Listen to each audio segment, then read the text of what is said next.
1. Wouldn't 1 be it's 100% chance? Yeah, let's talk about what that 1, oh thank you Skylar, thank you very much sister.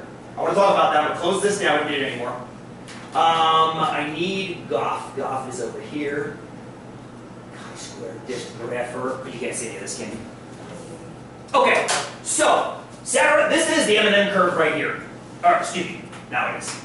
See how the curve changed the smidgiest when I did that? If you change the number of categories for the iPod, it was 10. That's what the graph would look like for the iPod. Here's what it looks like for the M&Ms. Here's the reason it's changing. Not that you have to know what this awful, what I think is actually beautiful equation is, but the only variable in there, besides the number you're plugging in, which is your test statistic, is the degrees of freedom, which is calling K.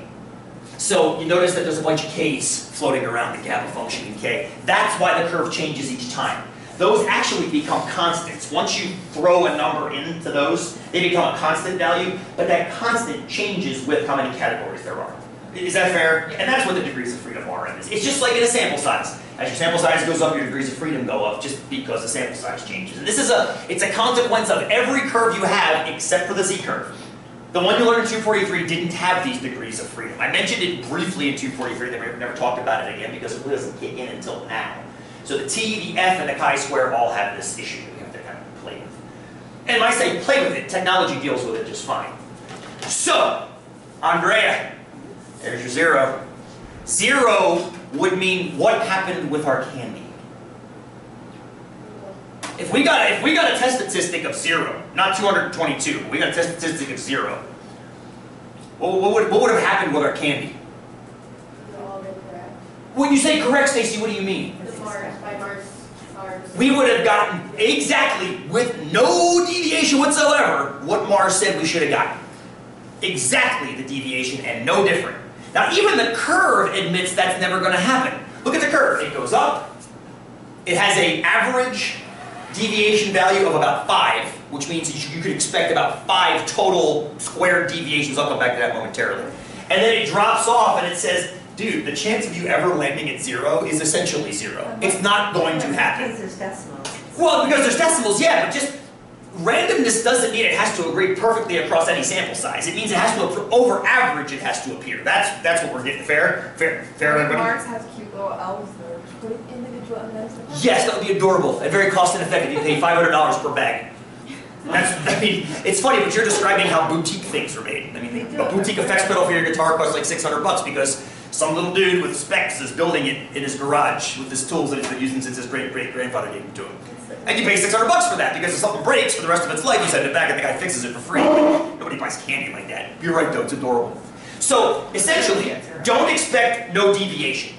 Expect, on average, about 5. Now, I don't even know what this 5 is. It's not standard deviations. It's a measure of deviation though, so expect around 5. When it gets past 10, now we're starting to get into this tail where things are looking a little bit weird. So, where's 222? It's about Outside there. Out in the hallway somewhere. I think we're out where that, there used to be a thing out there that swung around that had it measured, I think it's out there. When it was alive. When it was alive, yeah. It was actually my first year I was here, I was excited and took it down. I think it was broken. I'm trying to ride like a swing. But the point in fact is that where did our candy land? It's not here. It doesn't look like it's here. It looks like it's way the hell over there. So Skylar, I don't know why, and we'll take a look at this break. For some reason, your TI is shading back this way. And I don't know why, because it shouldn't be shading back that way. It should be shading this way, and here's why. Goodness of fits are always what's called a right-tailed test. You can see why. This is where the unusual is, right? A p-value is a measure of agreement with your null. But in order to agree with your null, it has to say how extremely different could my data have been. Well, if you shade back this way, it's not extremely different, it's extremely the same. You got to go that way. Let's figure out if there's something quick we can fix in that, Skylar, and make it all happy. So, what's the conclusion? We got our test statistic, got our p-value. What's our conclusion? Mars is different. If there is something different somewhere. Where? I'm going to leave this because we're overdue for break here. There are ways to go back in and test numerically where the issues are. But I've learned not to do them in class because it puts people to sleep. But I did write the program for you, so when you go back, I'm going to mute this for a second. If you go back to your stat edit screen,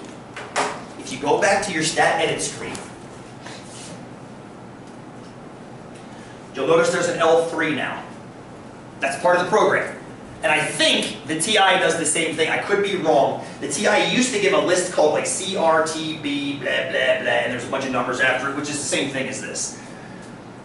The bigger, this, just so you know what you're looking at, you calculated this for the iPod last week.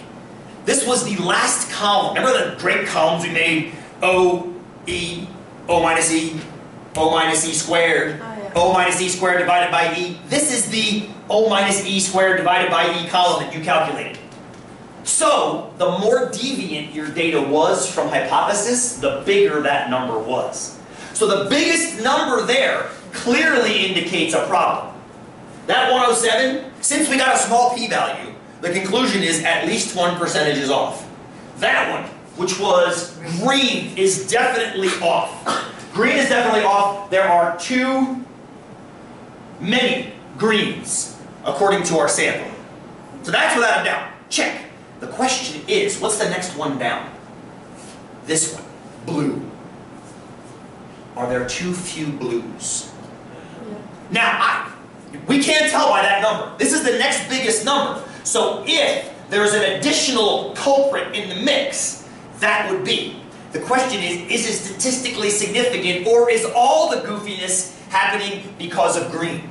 You see the problem here? We got a small p-value, which means at least one of the percentages is off, but it doesn't tell us which one or ones are off. You have to do this thing called post hoc testing, posterior testing, which you get your small p-value, you go, oh crap. We did not have to do this with the iPod. How come? Remember why? Say that again. Because, Stacy, we got a big p-value. We said nothing was wrong with the iPod. There's nothing to test for wrongness if our conclusion was nothing was wrong. Does that make sense? We said that the iPod appears to be random enough. All the songs appear to be occurring at the same percentage-ish on average. So there's no reason to go back in and look for one that's not, because they all appear to be. This is what you have to get. This is when the issue arises, is, oh crap, now which one it is. So to play it safe, you can just go back in and say, well, at least green is off. And maybe something else, but it requires further testing. If you ever need this for another stat class, look in your homework for this section. I've got the whole procedure lined out for you, which you do not have to memorize, of course. No. But if you ever need it, I put it down there for you. There's a way to statistically test it. I thought I saw a hand go up about 2 minutes ago when I was in the middle. Renee, go ahead, please. Those numbers in L3 are related to 0.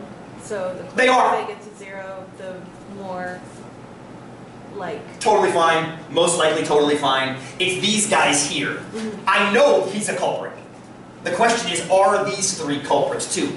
It gets tricky, because depending on the curve, and it goes back to Sarah's degrees of freedom question, they don't have to be up in the hundreds to yield small p-values. They can be as small as 5 and 6 and 7 if the curve is smushed enough that way.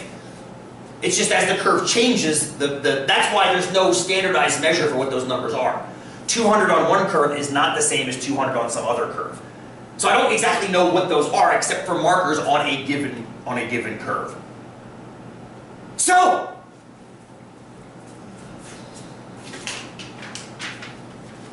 to whom it may concern, hello and greetings from beautiful Bend, Oregon. This is your tri-yearly letter to assist you in the quality control of the colors of your milk chocolate M&M candies. I actually get a response every 3 months. Are they like, do stop sending us? No! Or are they like, No! They're form letters, but there's one guy, I forget his name now, who actually customizes it. Because for a while he says, thank you for your inquiry. That's what the first letter is. Thank you for your inquiry. Thank you for your inquiry. This guy wanted, thank you for your regular, tri-yearly, that's why I started putting tri-yearly in there. It's like, oh, they're reading it now. Good. It's like Andy Dufresne in Shawshank Redemption. Your milk chocolate M&Ms are generally to follow the color distribution shown at left. Being curious students of statistics, we decided to test this. We collected a number of 1.6 ounce bags, blah, blah, blah, blah, blah, blah, blah, blah, blah, data collection, blah, blah, blah, pie chart, blah, blah, blah, same thing I just talked to you guys about. To test whether or not the Mars percentages are being followed within an acceptable margin of error, i.e. on average, we used chi-square test statistic, which I rounded to 223, just to give them a nice whole number. that's nice of you. I thought so. What does it mean, you might ask? And then we explain the p-value to them, so hopefully they can understand it too. And just so you know, it's not 0. I know the TI says it's 0. It's actually 4 times 10 to the negative 46th power. Wow. That's how zero it is. It can never be zero, right? It can't be zero because that curve goes off forever to the left. So there's stuff past 222. There's 500, it stops at zero, but it goes off to infinity to the right. So there's always area past it. It's just that's how much area is past it.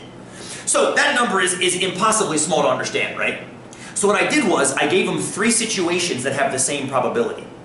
It's like flipping a coin 151 times and having it come up heads on every single flip. That's the same chance. Good, good. Rolling a 6-sided die 58 times and having the same number come up on all 58 rolls. Good. This is my favorite. Getting dealt a royal flush from a standard poker deck. How many times? 7. 8. 8 times in a row. So in other words, shuffle the deck, da, da, da, da, da. That's a royal flush. Holy crap! Give me back. Da, da, da, da, da. That's a royal flush. Holy crap! Da, da, da. That's a royal flush. Ah! 8 times in a row. If any one of those 3 things happened, what's the first thing you would suspect? Cheating. That you're on the game show. That was I'm on Ashton Kutcher's ridiculous show, right? Somebody's messing with me, right? You don't flip a coin 151 times and go up heads every time unless something's wrong with the coin. You don't roll a die 58 times and go up a 6 unless something's wrong with the die. You don't get a p-value of 4 times 10 to the negative 46 unless something's wrong with the percentages. That's the whole point. This is the argument. Whenever I have to go to court to do statistical analysis, I always do it like this. Because this people understand. They understand p-values through gambling, which makes perfect sense if you think about it. We're used to that. So, as you can see, our results are very unlikely to have occurred by chance, blah, blah, blah. You can read the whole thing if you want. It should be noted these results are consistent year after year. See 8 years of data at rate. Seeing what you guys just saw? It is most likely the case your machinery is not calibrated to the proportions you are claiming. Footnote. Because they always give me the same BS footnote, Mars. So I counted that one too. To assist you in quality control, we, the undersigned, have a simple solution. Please send us at your leisure a large randomly selected batch of milk, chocolate, M&M's candies, and we will be happy to test this batch for uniformity across your percentages. Heck, we'll even take whatever distribution you actually are achieving and statistically support it, so you can stop getting mail like this from every 3 months from us. Thank you for your time. We look forward to hearing from you. Sincerely, the Monday, Wednesday, Math 244 Statistics class. If you'd be so kind as you take your break, add your signature to that and make it official. I'll put it in the mail today. And then you can stop by, visit me in 3 months for the latest rejection letter from them, which is hanging around outside my office. Every letter I've sent them, every rejection letter next to it, with a beautiful picture that one of my students took above it. So, cool? I've now taken you over 15 minutes. I apologize. Please sign, though. We'll come back and talk about braking distances.